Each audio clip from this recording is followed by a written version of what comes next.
Eto na naman si Ren Sabando, nagpapasikat na naman sa laban nila sa Daigous Kogas ngayong araw. Well, unang possession pa lang, may masamang balak na agad si Ren Sabando. Balak pa ata ay posterize ang bantay nito sa isang alley-oop dunk sana. Sayang lang at hindi naging successful ang attempt nito. 엘리웁의 마지막 마무리를 짓는 선수가 와 외국인 빅맨이 아니야. May isang magandang depensa naman si Ren Sabando na nagresulta na magandang opensa para sa kanyang kakampi. At finally, naka-score si Ren Sabando sa isang strong move na dumakdak pa ito na highlights na naman sa laban nila ngayong araw. Meron namang napakagandang galaw si Ren Sabando para makalusot sa depensa ng kalaban. Meron pang isang 3-point shot si Abando, isang catch and shoot na tinayuan pa ng mga Korean fans.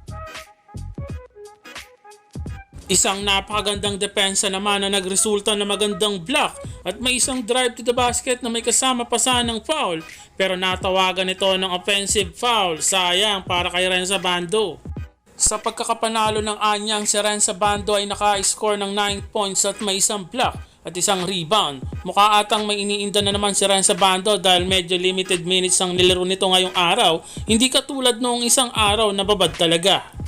Sinabi naman ng dating shooting guard at batang head coach ngayon ng Pegasus na ibang klase daw ang merong Ren Sabando sa isang team. Napaka-eksplosibo daw ni Ren Sabando at napaka-athletic bilang isang player. Ang maganda pa daw ay may shooting ito bilang kalaban ay inoobserbahan daw ni coach ang bawat player sa kalaban. At ibang klase daw talaga ang competitiveness ng Filipino player na ito. Ipinakita daw na Ren Sabando ang kanyang skills at talent sa kakatapos lang na laban. Malayo pa daw ang mararating ng batang player na ito na galing sa Pilipinas.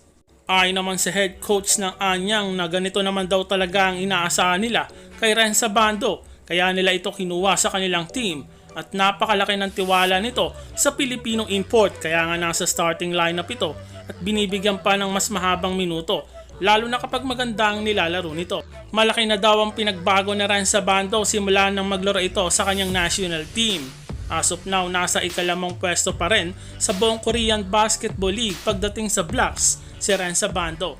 Bagay na isang dahilan kung bakit isa siya sa mga inaabangan na players sa Anyang ng mga fans, hindi lang ng mga Pilipino, pati na rin ng mga Korean fans sa KBL.